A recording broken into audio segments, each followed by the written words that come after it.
ओम शांति। आपका प्रश्न है, ब्रह्मा कुमारी ज्ञान में जो नहीं है पर अलग ध्यान योग करते, जैसे कि ज़्यादातर जैन मुनि समाधि लेते हैं।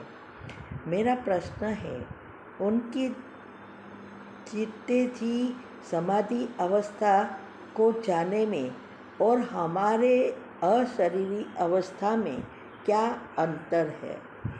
उत्तर है, देखो, भक्ति मार्ग में जो ध्यान योग समाधि करते हैं वो अलग है। वो आत्माएं सत्युग की नहीं है और हमारी जो अशरीरी अवस्था है वो हम शरीर में रहते परम धाम से बाबा से जुड़कर उस हमारे में शक्ति भरते हैं और आत्मा को चार्ज करते हैं। लेकिन समाधि में वो कभी भी बाबा से जुड़ते ही नहीं हैं, शक्ति नहीं बढ़ते हैं। सिर्फ वो ध्यान करके उस अवस्था को प्राप्त करते हैं और समाधि लेते हैं, अर्थात शरीर छोड़ देते हैं। हमारे यहाँ अशरीरी बनना अर्थात शरीर छोड़ नहीं देते हैं, शरीर में रहते, मन बुद्धि से सभी चीज़ों से डिटैच कर एक ही बिंदी में एकाग्र होते हैं लंबा समय के लिए, जिसमें हमारे संचित पाप कर्म भस्म हो जाते हैं और आत्मा में शक्ति बढ़ती है, स्वर्ग के लायक बन जाते हैं। और समाधि जो लेते हैं वो कभी भी परम धाम का न तो अनुभव करते हैं, न बाबा से जोड़ते हैं, न आत्मा में शक्ति बढ़ती है, क्योंकि वो तो द्वापर के बाद आने वाली आत्माएं हैं, तो वो कम्प्लीटली अलग है। आप हमारे चैनल पर जाओ, प्लेलिस्ट में आप जाएंगे, स्पेशल टॉपिक के 2-3 ग्रुप है, उसमें ध्यान समाधि सब अशरीरी अवस्था सब बताया है, वो सुनो, डिटेल में आपको वहाँ समझ में आ जाएगा। ओम शांति।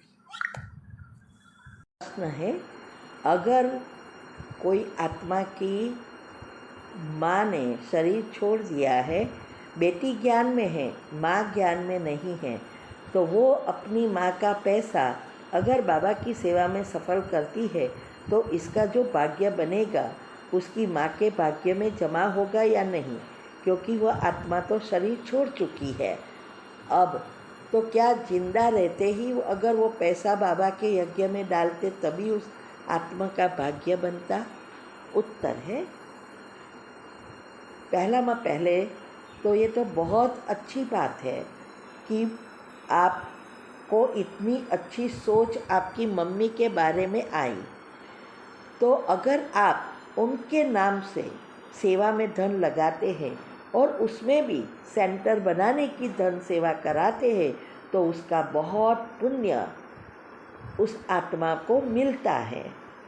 भले उसने शरीर छोड़ दिया लेकिन भाग्य भावना से मिलता है। तो आपकी जो भावना है और उसके नाम से आप देंगे तो वो उसके नाम से ही उसके खाते में ही जाएगा, क्योंकि भावना से फल भाग्य बनता है, बीज बोता है। शरीर है या नहीं उनसे कोई लेना देना नहीं है। तो आप जरूर उसका पैसा बाबा के यज्ञ में उनके नाम से लगाए, आपको उसको बहुत बहुत उसका पुण्य मिलेगा और दूसरा जन्म में वो मदद करेगा। ओम शांति। आपका प्रश्न है, युगल के बिजनेस में सफलता के लिए क्या हम योग कर सकते हैं? आप योग की कमेंट्री भेजिए। उत्तर है, आप ज़रूर योग भी कर सकते हैं और लिस्ट बनाकर उसको रोज़ कैसे दोहराना सबकॉन्शियस माइंड के नियम अनुसार, वो मैंने ऑलरेडी बहुत सारी वीडियो सेमिनार में भी बताया है। और आप नई चैनल पर जाएंगे, हेल्थ एंड माइंड बीके कुसुम, उसमें आपको मिलेगा। प्लेलिस्ट में जाइए, योग के प्रयोग की विधि अच्छी रीति समझिए और अभी जो बड़ौदा अटलांटा का वीडियो रखा है उसमें बिजनेस और जॉब में प्रगति करने की विधि बताई है, वो अच्छी रीति समझो, पॉइंट लिखो और फिर आपको जैसा बिजनेस चाहिए वैसी लिस्ट बनाकर मेडिटेशन कमेंट्री की तरह दोहराना है। अगर आप चाहो तो मुझे लिखकर यहाँ भेज सकते हो, मैं उसको चेक करके आपको वापस भेज सकती हूँ। बाकी मुझे हर एक की कमेंट्री बनाने का समय मेरे पास कहाँ से मिलेगा। मैं गृहस्थी हूँ और बहुत कुछ करना होता है और आज लाखों नहीं करोड़ों चीज़ें हैं, हर एक की तो नहीं बना सकते ना। तो मैंने तो सबको बताया कि कैसे ये करना है, तो वो आप करेंगे जरूर परिवर्तन हो जाएगा। ओम शांति।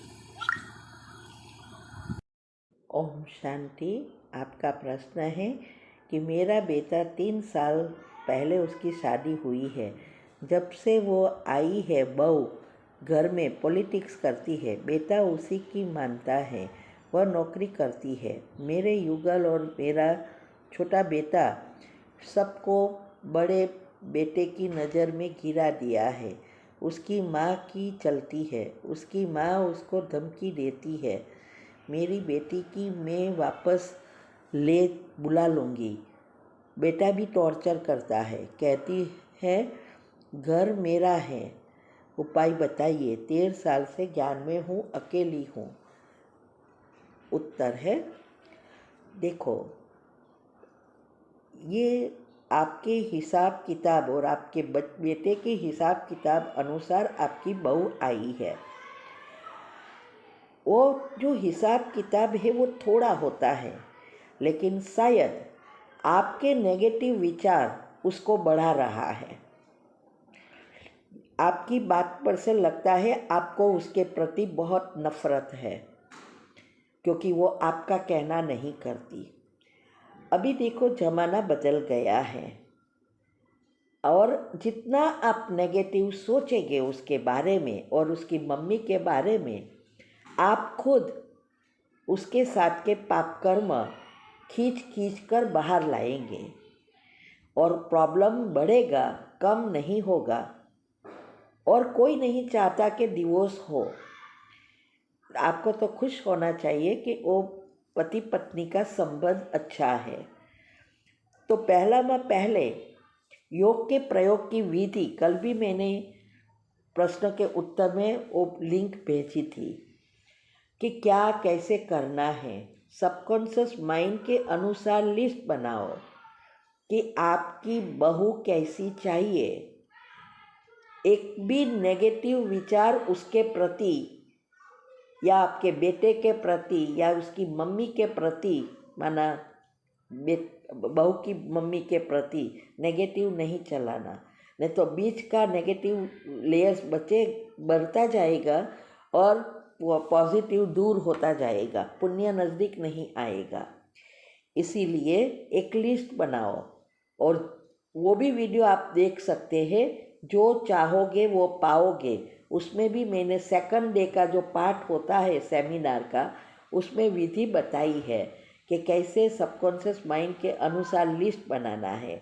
जैसे आपको घर संसार या बहू चाहिए या ऐसा ही उसके बारे में सोचना है और देखना है, जैसे वो ऑलरेडी है, बहुत अच्छी है, बहुत समझदार है, मेरी हर बात हमारी सुनती है, हमारी साथ बहुत अच्छी रीति व्यवहार करती है, प्रेम से रिस्पेक्ट से बात करते हैं, हमारा बहुत ध्यान रखती है।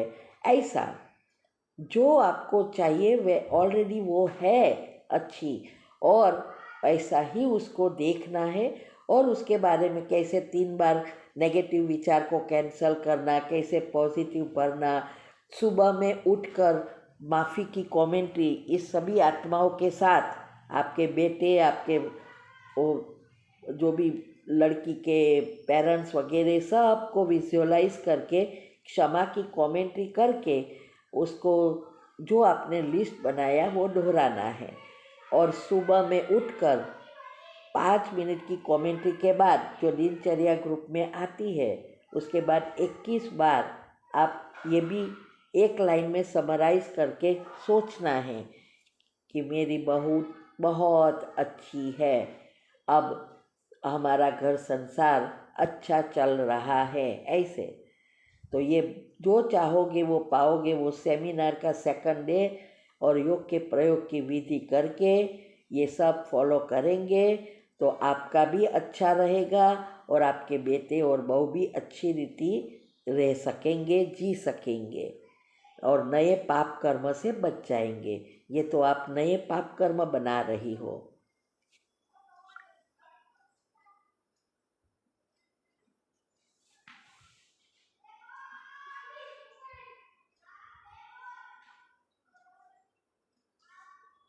ओम शांति। आपका प्रश्न है